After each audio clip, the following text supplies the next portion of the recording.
Hello aspirants, welcome to the class. My name is Asha Tiwari and I am going to take your class. I am taking your class for Muslim law. So guys, आज का जो topic है that is secondary sources of Muslim law. तो primary sources of Muslim law आपको already मेरे द्वारा पढ़ाया जा चुका है, जिसमें हम लोगों ने कुरान, सुन्ना, इज्मा और कियास पढ़ा था. अब आज हम पढ़ेंगे secondary sources of Muslim law. तो secondary sources of Muslim law ज़्यादा टफ नहीं है, ईजी है और काफ़ी मेलजोल खाता है ये बाकी सोर्सेज ऑफ लॉ से.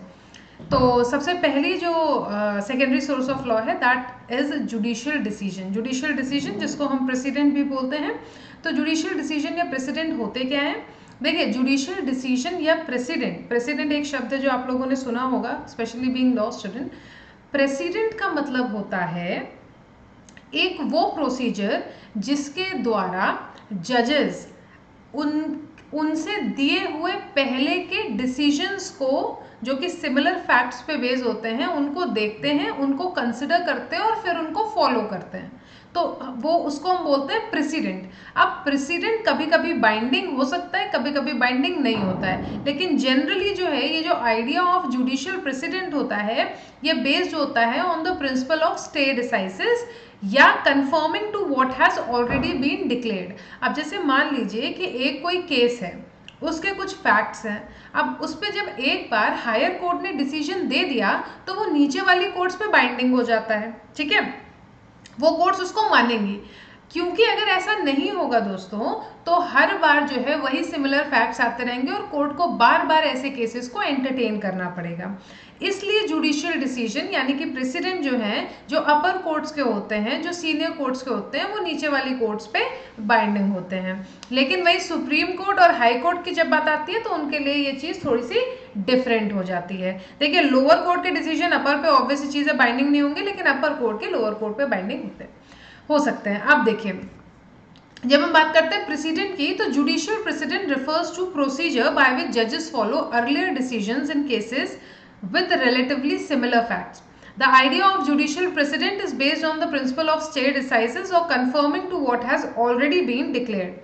In reality, this implies that lower courts must follow the procedural rules established by higher courts in previous decisions.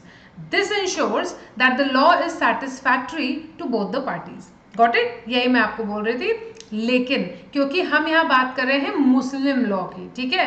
अब ये तो जनरल लॉ है जुडिशियल प्रेसिडेंट का, पर अगर आपको याद हो तो हम पढ़ रहे हैं मुस्लिम law.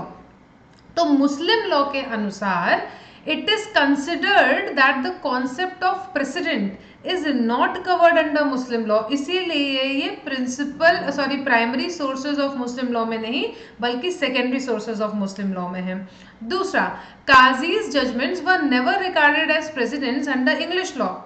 Fatwa, which have both moral and legal authority, are the closest approach to this theory of Muslim law.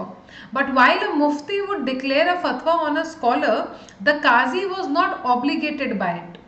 Several fatwa compilations exist, the most notable of which is Fatwa-e-Alamgiri. Many gift and waqf practices have been altered to safeguard women, and there is a cluster of precedent under Muslim law. Today, the doctrine of stare decisis is incorporated into Muslim law. The doctrine of stare decisis. What is the meaning of stare decisis? Anybody? किसी को पता है stare decisis का मतलब क्या? What is the meaning of stare decisis? हमने पढ़ा ना doctrine of stare decisis. So what is this stare decisis?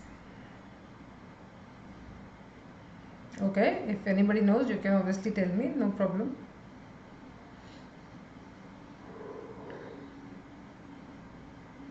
जैसा कि नाम सजेस्ट करता है स्टेयर डिसाइसिस का, स्टेयर डिसाइसिस का मतलब होता है to stand by the thing that has been decided. ठीक है, तो मुस्लिम लॉ में ये हमारा secondary source of Muslim law में आता है क्या? जुडिशियल डिसीजंस या फिर precedent. The secondary source of Muslim law is custom.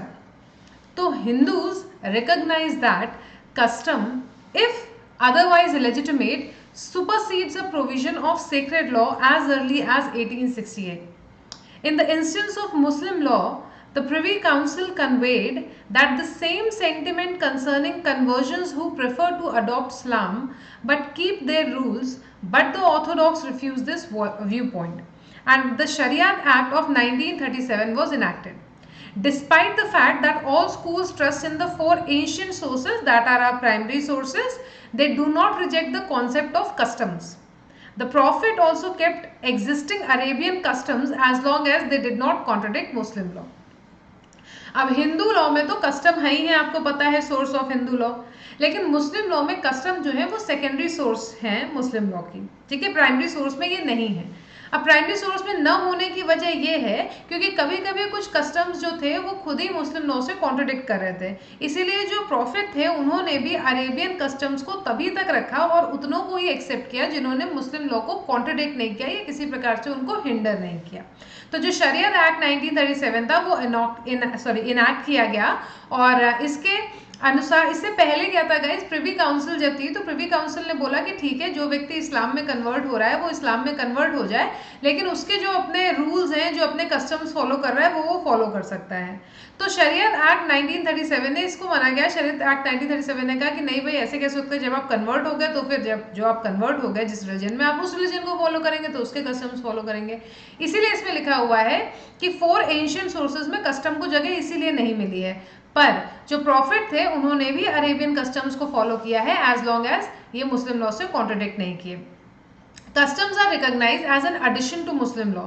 Since there was no Islamic law code at that time, the Prophet and his followers had to rely on conventions to resolve some issues. For example, foster mother remuneration, civil wrongs recompense, and so on.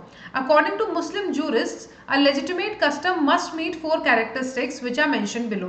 जैसे हम लोग custom पढ़ते हैं तो हम लोगों ने custom में क्या पढ़ा है, कस्टम में हमने पढ़ा है कि कंटिन्यूअस होना चाहिए, वही चीज इसमें भी है पहली कि custom must be repeated regularly, that is it must be continuous and noticeable. दूसरा हम लोगों ने पढ़ा है कि भाई जो हम लोगों ने पढ़ा है वो ये पढ़ा है अपोज टू लॉ ना हो, अपोज टू पब्लिक पॉलिसी ना हो, कंटिन्यूअस हो, है ना। वैसे ही यहाँ पे है, it should be applicable to everyone and it should be rational. तीसरा है, it must not contradict any implied text of the Quran और सुन्ना। जैसे हम लोगों ने लॉ बोला है और पब्लिक मोरालिटी बोला है, वैसे इन्होंने बोला है कि जो कस्टम होना चाहिए मुस्लिम लॉ का, जो सेकेंडरी सोर्स है, वो कॉन्ट्रडिक्ट नहीं करे कुछ भी जो कुरान में लिखा है या फिर सुन्ना को। और चौथा कि इसको बहुत बहुत बहुत पुराना होना पड़ेगा तब ये कस्टम की कैटेगरी में आएगा। ये 4 चीजें मुस्लिम लॉ कस्टम में बताई गई हैं। तीसरा secondary source of Muslim law है legislation. Legislation as per Cambridge Dictionary has been defined as a law or set of laws suggested by a government and made official by a parliament. The importance of legislation may be seen in the fact that on the one hand, it establishes rules and procedures through parliament, while on the other hand, it has a state level authority. Some parts of the legislation were approved by the Hanbali school under the names Nizam, Farman, Dastarul Amals, but they were not connected to personal laws. तो legislation की अगर हम बात करें, legislation की importance जो है वो सेकेंडरी सोर्स में है, तो आप समझ सकते हैं प्राइमरी सोर्स में नहीं ली गई है, लेकिन सेकेंडरी सोर्सेज की अगर हम बात करें और मुस्लिम स्कूल ऑफ लॉ की बात करें तो कुछ कुछ चीज़ें देखने को मिलती हैं, जैसे कि हनबली स्कूल ऑफ लॉ इसको अप्रूव करता है, निज़ाम की बात करता है, फरमान की बात करता है, दस्तूरुल अमल की बात करता है। ब्रिटिश को हालांकि पर्सनल लॉज में कभी भी इंटरफेयर करने को अलाउ नहीं किया गया था, so the British were never allowed to interfere with personal laws. Muslim law suffered greatly as a result of lack of effective regulatory frameworks. There were just few laws in this area, including the Shariat Act 1937, the Mussalman Waqf Validating Act 1913, the Dissolution of Muslim Marriage Act of 1939 was a breakthrough in Muslim law since it granted Muslim wife the right to judicial divorce on particular conditions. Following independence, a motion to change Muslim personal law was introduced in Parliament, sponsored by progressive Muslims but opposed by the Orthodox, resulting in few modifications in this area. तो Britishers वैसे भी personal law में interfere करना चाहते हैं, तब भी उनको अलाउड नहीं था, पहली चीज। अब ऐसे हुआ क्या कि जो मुस्लिम लॉ के जो मुस्लिम लॉज जो थे वो ज़्यादा बन नहीं पाए, तो 1913, 1937 इतने पुराने लॉज थे। 1939 में जो dissolution of Muslim marriage act आया उसने औरतों को थोड़ा सा हक दिया कि वो भी जुडिशियल डाइवोर्स जो है किन्हीं पर्टिकुलर ग्राउंड्स पे ले सकती थी। चौथा जो हमारा guys secondary source of Muslim law है वो है इक्विटी, जस्टिस और कंसाइंस। इक्विटी, जस्टिस और कंसाइंस का ओरिजिन जो है वो मुस्लिम लॉ में इसलिए हुआ क्योंकि मुस्लिम लॉ चाहता था फेयरनेस, जस्टिस, इक्विटी और एक्सेलेंट कॉन्शियसनेस। तो इस्लामिक लीगल डॉक्ट्रिन्स को, जिनको हम इस्तिहसन कहते हैं, इस्तिहसन का मतलब ही होता है ज्यूरिस्टिक इक्विटी। ठीक है, ज्यूरिस्टिक इक्विटी। इस्तिहसन का एक और मतलब होता है लिबरल कंस्ट्रक्शन या ज्यूरिस्टिक चॉइस या इक्विटी लॉ। तो one of the origins of Muslim law is the idea of fairness, justice, equity and excellent consciousness. These Islamic legal doctrines are known as istihasan or juristic equity. Istihasan means liberal construction or juristic choice, or what we now refer to as equity law. To respond to various conditions in India, a number of Muslim provinces have been transformed. Although the British originated this notion of equity, it has been adopted by various Muslim law schools. This notion of equity was used in most of the matters handled by British courts under Muslim law. तो equity, justice और conscience ये आपका चौथा source of Muslim law है। अब देखिए precedent cases that have given new dimension to Muslim law में, judges emphasize the law when they investigate specific cases. These rulings appear to set precedent for the future cases, and the courts will certainly follow the precedents. The rulings are binding on all lower courts, and it follows a framework in terms of its application, wherein decisions taken by Supreme Court will by default apply to the high courts, and they can't deny rulings cited by the Supreme Court. So guys, the four secondary sources of Muslim law that we studied today are, come on, you can do it. Revise with me. Yes, the one that you read right now, equity, justice and conscience. Then custom, judicial decisions or precedent, and one legislation. So these are the four secondary sources of Muslim law. And इससे पहले की class में हमने primary sources of Muslim law complete किया है। आप उसे मेरे YouTube channel coaching classes by Ash पे देख सकते हैं, और अब आप मुझे ज्वाइन कर सकते हैं। ज्वाइनिंग के लिए आप मेरे जैसे ही प्रोफाइल पर जाएंगे, आप ज्वाइन पे क्लिक करेंगे तो आप मुझे ज्वाइन कर सकते हैं, मेंबरशिप भी ले सकते हैं मेरे चैनल की।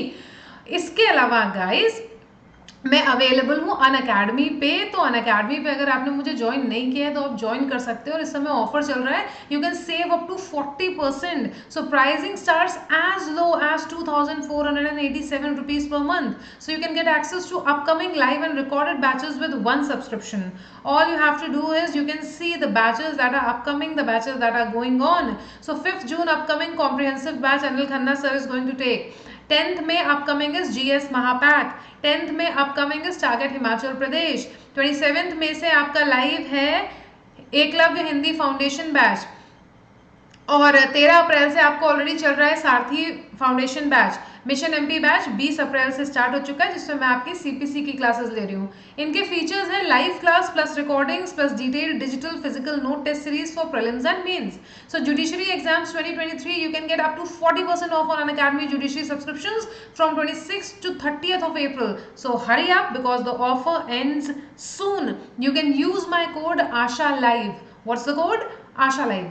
ASHALIVE. Use the code and get up to 40% off on your judiciary subscriptions. The simulator mock test for Uttarakhand Judiciary Prelims 2023, the test schedule is 24th and 26th of April. If you have gone for it, so far so good. If not, then you still have time. It is for 99 rupees only. You can use the code ASHA Live and get the offer price. You get 2 full length tests, detailed solution, unlimited attempts, and exactly as per the exam pattern. Apart from that, Eklavya Judiciary Hindi Foundation Batch 27th of April 2023 has started. Sonu sir, Dharmendra sir, Deepak sir and Ashutosh sir are going to take your classes. Mission MP and other states Judiciary 2023 6 months comprehensive batch has started from 20th of April. You can use my code ASHA Live to get the offer price. You can see Shubham sir, Faizan sir, Ashutosh sir, Harsha ma'am and I am taking your classes in this very MP batch. Rank enhancement program for UP Judiciary Mains exam is here. 18 tests for mains with personalized evaluation. 3 exams each for GK, English, Hindi, Law 1, Law 2 and Law 3 at rupees 6,999, but only for first 50 subscribers. So get yourselves in the first 50 subscribers and avail the prize. Rank enhancement program for Punjab mains exam is here. 15 tests for mains with evaluation, Civil Law 1, Civil Law 2, Criminal Law, English and Punjabi language at rupees 5,999 only. You can use my code ASHA Live and avail the offer price. Sarthi 5.0 is a comprehensive batch that has started from 13th of April, duration 12 months, 650 plus hours of live classes, comprehensive batch for all the states, integrated tests and MCQs, comprehensive notes, pre plus mains coverage with interview guidance. Use code ASHA Live. Introducing the Unacademy Classroom for Judiciary in Chandigarh. Admissions are open for offline judiciary batch. Limited seats are available and the batch starts on 5th of June 2023.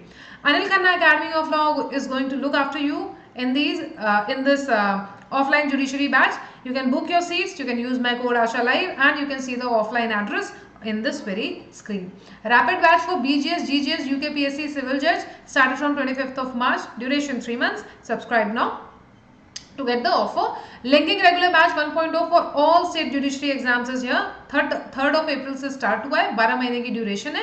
Anup sir, Tansuk sir, Surya Prakash sir, Prabhakar sir and Apurva mama looking after you people in this very batch. So subscribe now to avail the offer. Use my code Asha Live. So you can meet our toppers, 100 plus judges in India, 100 plus judges and counting. पूरा करें जज बनने का ख्वाब.